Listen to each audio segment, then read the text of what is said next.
여러분 안녕하십니까? 오늘은 한민족이 일본의 식민 통치에 항거하고 독립선언서를 발표하며 독립의사를 세계 만방에 알린 3.1절입니다. 코로나19로 공식적인 행사는 취소됐지만 민족의 성지 독립기념관에서는 3.1 독립운동의 정신을 되새긴 시민들의 발길이 이어졌습니다. 장석영 기자입니다. 815개의 태극기가 힘차게 휘날리는 독립기념관. 103주년 3.1절을 맞아 오전부터 많은 사람들의 발길이 이어집니다. 일제 탄압 속에 꽃피운 우리 결의의 최대 독립운동을 기억하기 위해 태극기를 미리 준비해 사진도 찍고 한복까지 곱게 차려입고와 직접 만세를 불러보기도 합니다.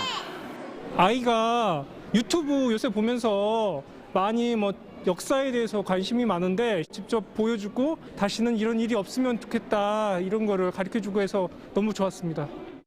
독립군을 길러낸 신흥무관학교에서는 무엇을 배우고 또 어떤 활약을 했을까? 인터랙티브 영상에서 아이들이 퀴즈를 풀듯 역사를 배웁니다. 이어 독립군들의 활약상이 영상으로 나타납니다. 동해바다의 물고기들이 침입으로부터 우리 땅을 지켜내는 애니메이션을 4D로 감상하며 쉽고 재미있게 독립정신도 배웁니다. 물고기들이 자기들의 역사를 알고 침략자를 무찔러가지고 저도 역사에 대해 잘 알아야 되겠다고 생각했어요. 코로나19 확산 방지를 위해 시민들과 함께하는 기념식과 공식 행사는 없었지만 현장에서뿐 아니라 직접 방문하지 못하는 사람들을 위해 온라인으로도 콘텐츠를 공개해 많은 사람들이 독립정신을 되새길 수 있도록 했습니다. ICT 기술을 적용을 해서 MR 독립 영상을 제작을 했습니다. 독립기념관에 오시면 직접 보실 수가 있고 또 못 오셔도 온라인상으로 보실 수가 있습니다. 한편 지역에서도 3.1절 기념 대규모 행사는 취소됐습니다. 대전시는 기념식을 현충원 참배로 대신했고 세종도 조치원 충령탑을 찾아 추모했습니다. 충남도도 독립유공자 등만 참석한 가운데 소규모 기념식을 가졌습니다. TJB 장석영입니다. 오늘부터 식당과 카페 등에서 방역 패스 시행이 중단되면서 시행 첫날 불편이 줄여 한결 편해졌다는 의견과 한꺼번에 방역 고삐를 푸는 데 대한 우려의 목소리가 엇갈렸습니다. 특히 이런저런 이유로 미처 백신 접종을 하지 못했던 시민들의 경우 방역 패스가 4개월 만에 중단되자 숨통이 트였다는 반응을 보였습니다. 자영업자들도 대체로 환영한 반면 큰 변화를 못 느끼겠다는 의견과 시간과 인원 제한을 풀어달라는 목소리가 높았습니다. 반면 의료계와 일부 시민들 사이에서는 오미크론이 연일 확산되는 상황에서 방역을 사실상 포기한 정책이라며 섣부른 결정이라는 지적도 쏟아졌습니다. 코로나19 확진자가 대전에서 하루 동안 3,674명 발생하면서 누적 확진자가 8만 명을 넘어섰습니다.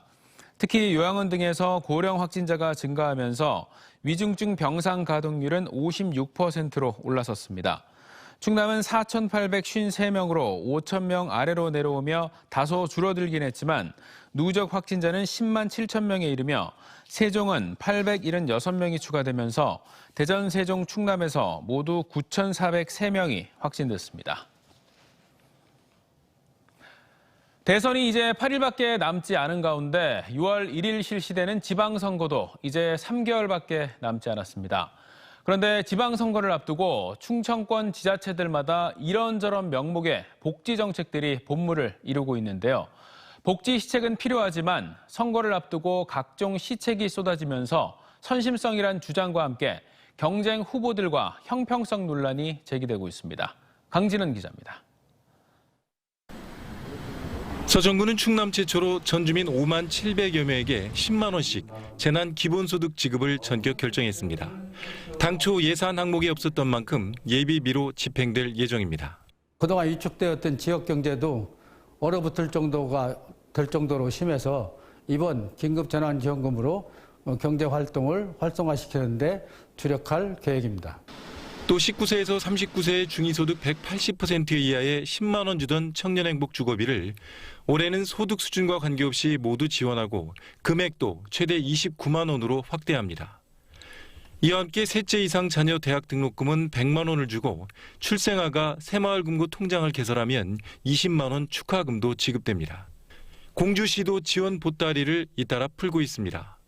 대학생 전입자들에게 6개월에 10만 원씩 지급하던 걸 월 7만 원, 연 84만 원으로 확대했고 여행업계에는 자체 예산으로 200만 원씩, 초등생 전원에게는 매일 우유를 무상 제공하기로 했습니다.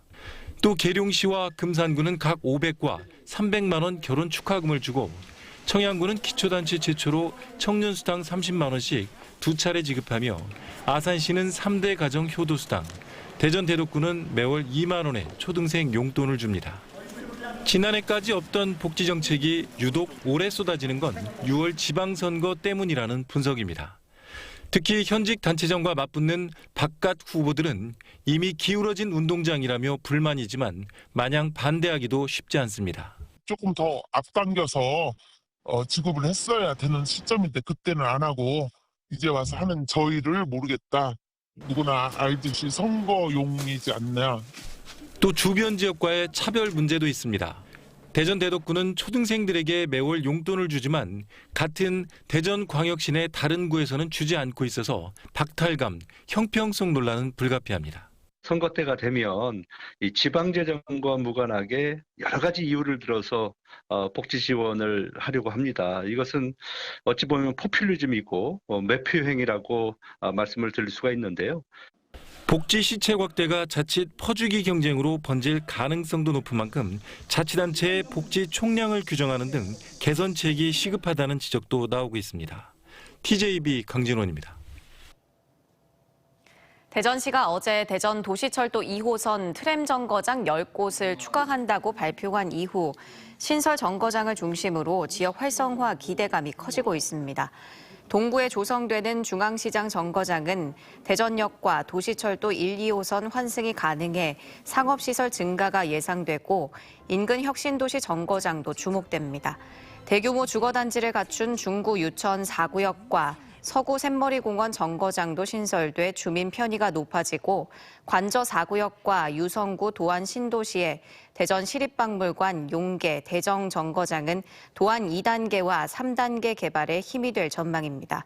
대덕구 읍내동과 연축동도 향후 혁신도시 개발지로 지역발전 기대감을 높이고 있으며 정확한 위치는 9월에 확정됩니다.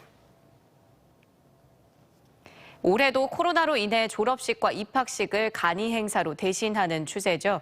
충남의 한 대학은 가상 공간인 메타버스에 모든 신입생들을 불러 나름 성대하게 입학식을 치렀는데요. 메타버스 안에 대학 도시를 세우고 신입생들이 애니메이션으로 구현된 대학 명소들을 견학하는 등 가상 공간 입학식이 한층 업그레이드 됐습니다. 김세범 기자입니다. 2학번 새내기들이 335 모여 휴대폰으로 메타버스 입학식에 접속합니다. 거대한 대학 도시가 나오면서 학생들이 속속 도시 안에 모여듭니다. 각 학과별 방에는 자신이 고른 캐릭터로 만든 아바타들 입장에 서로 인사와 함께 대화도 나눕니다. 입학식 MC 아바타는 모습이 비슷한 재학생이 역할을 맡아 음성과 제스처를 재현해 사실감을 높였습니다. 총장님이 등장해 축사를 하고 축하 공연은 아이돌 그룹이 별도 스튜디오에서 만든 영상이 가상 공연장으로 연결돼 화려하게 재탄생했습니다. 학교 정문과 강의동, 광장 등 학교 곳곳을 둘러보는 견학 코스는 실제 건물과 교정 등을 촬영해 애니메이션으로 옮겨놔 재미를 더해줬습니다. 코로나가 아직 잠잠해지지 않아가지고 입학식을 하지 못할 거라고 생각했는데 이렇게 메타버스로 입학식을 하게 돼서 너무 신기하고 또 새로운 추억 만들게 된 것 같아요. 입학식에 이어 가상 공간에 세운 대학 도시에서 벌어지는 이야기를 영화로 만들어 상영했는데 이번에도 주인공으로 재학생이 모델인 아바타가 현실과 가상을 오가며 실제 배우들과 연기를 펼쳐 풍성한 볼거리를 제공했습니다. 가상 공간에서 열린 입학식이지만 대학 생활에 필요한 정보와 다양한 프로그램이 더해져 2,000명이 넘는 신입생이 동시 접속해 성황을 이루었습니다. 영화도 찍고 학생 식당 가서 밥도 먹고 하는 모습을 우리가 입학식 영상 안에 담으면서 신입생들이 학교에 오게 되면 앞으로 어떤 활동을 하게 될지. 이 대학은 가상 공간에 있는 캠퍼스를 활용해 강의와 시험도 치러 학점을 주기로 하는 등 메타버스를 학사 운영의 주요 기반으로 삼을 계획입니다. TJB 김세범입니다. 천안의 한 보육원에서 생활지도원 A씨 등 2명이 18개월 된 아이를 뜨거운 물에 넣은 뒤 방치해 화상을 입게 하는 등 학대했다는 신고가 접수돼 경찰이 수사에 나섰습니다. 다리 부위에 3도 화상을 입은 아이는 병원에서 치료를 받고 있으며 보육원 측은 화상을 입은 아이 가족에게 목욕을 하던 중 뜨거운 물에 다리 부위가 노출된 것이라고 설명했습니다. 천안 동단경찰서는 A씨 등을 업무상 과실치상 혐의로 입건한 뒤 고의성 여부 등을 조사 중입니다.